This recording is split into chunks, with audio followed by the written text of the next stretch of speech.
All right, starting out the full weather forecast with a look at your totals from today. And again, pretty standard for this time of the year. As a matter of fact, our daytime high today was a few degrees below the average. We should be right around 97 this time of the year, hit 93 today. But again, this is just the start of a warming trend that we're going to be following for the next 7 to 10 days. And things will be getting warmer and warmer as we go through the weekend and into next week. For tomorrow morning, again, pretty standard for this time of the year, lower to middle 70s across central Texas, so no surprises there. Tomorrow afternoon, we're going to add about 2 or 3 degrees over what we saw today. Most of us around 95, 96, again, pretty close to where we're supposed to be for this time of the year.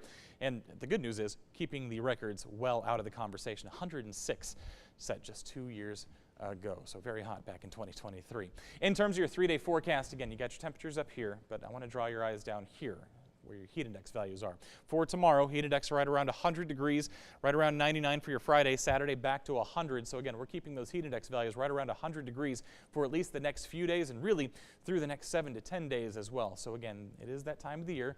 We want to talk about those heat safety tips. So here we go. Of course, the number one thing that we can all do, the easiest thing we can do to stay safe in the heat, of course, is to stay hydrated and make sure you take breaks when working outdoors. Get inside if you have the opportunity, and if not, just find a shady spot to kind of sit and take a spell for a few minutes if you have to work outdoors. The other side of that is if you can, and again, a lot of us do have outdoor work, so we can't necessarily do this, but if you have the capability, make sure you try to limit those outdoor activities to morning and night. Again, it's not going to get super cool in the nighttime hours, but it's not going to be the same as it would be at 3 in the afternoon. And then finally, and again, we're going to keep running this particular piece of advice for as long as we have to, and that is never leave anyone in a car for any amount of time. Again, within 10 minutes, you're talking temperatures 5 to 10 to 15 degrees warmer than the outside air. And after a half hour to an hour, your car could be upwards of 130 to 140 degrees just on a 90-degree day. So again, heat definitely in the forecast.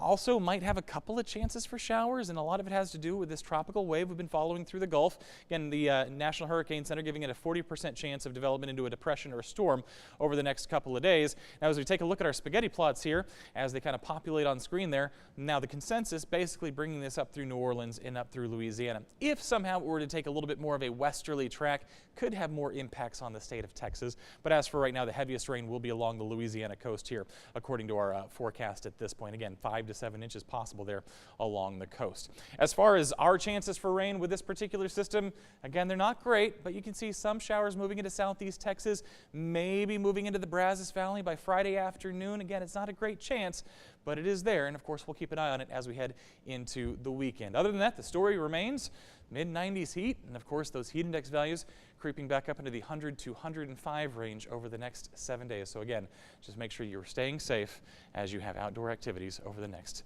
really long while.